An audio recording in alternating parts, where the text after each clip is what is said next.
From the Storm Team Weather Lab, KAMC Chief Meteorologist Ron Roberts.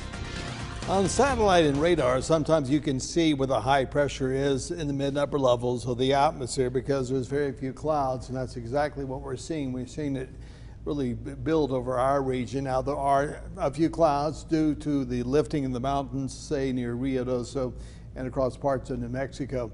But from the South Lubbock live sky view at the New Andrews Brothers location on 98th Street, the sky is blue and it is hot. Toasty temperatures now. You know, we showed you KAMC 101 just a few minutes ago.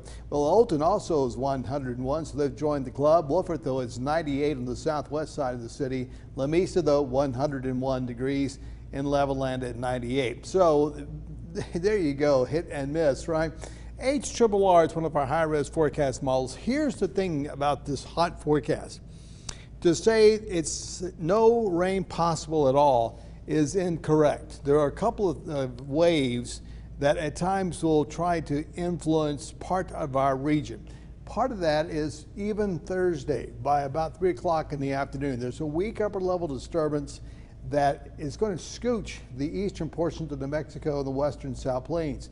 So this is 3 o'clock. Watch what happens. It gets into the region, including Lubbock, and you have a thunderstorm or two. So there you go. By tomorrow, the forecast models have picked up on this. Now, this is short range. These are very high-res forecast models, so I think something is going to happen tomorrow. Maybe not significant precipitation, but something may happen. And that's we'll look at the North American model later on.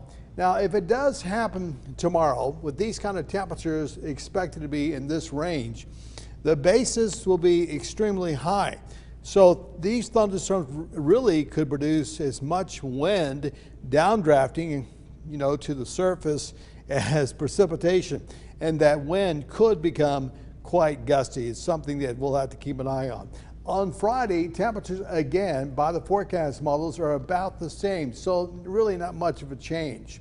And Naomi, you got yourself a rain gauge from the Wildcat himself. Now, this time of the year where it's dry, we're not getting as much rain, this is how we keep going and we keep optimistic because it will rain again. And Brian, you ought to be here the day it happens. 75-degree temperatures overnight tonight. The wind southwest 8 to 12 miles per hour with a few clouds, and heat safety tips, just a few for you to look over here to see. But for sure, make sure that you don't have any child in your car at all, okay? And you know that. Just make sure that we're watching our children. 104. So we'll go ahead and mention that 10% chance for a thunderstorm on Thursday. The same number on Friday. Saturday, about 105 degrees. Now, I'll get out of the way because Mud wants to see what happens beginning Monday and Tuesday of next week. And what's happening is 107-degree temperatures. We're going to kind of peak at the beginning of next week. And we'll drop a big 5 degrees by Wednesday. To 102. To 102, that's right. Well, but it's a temperature drop.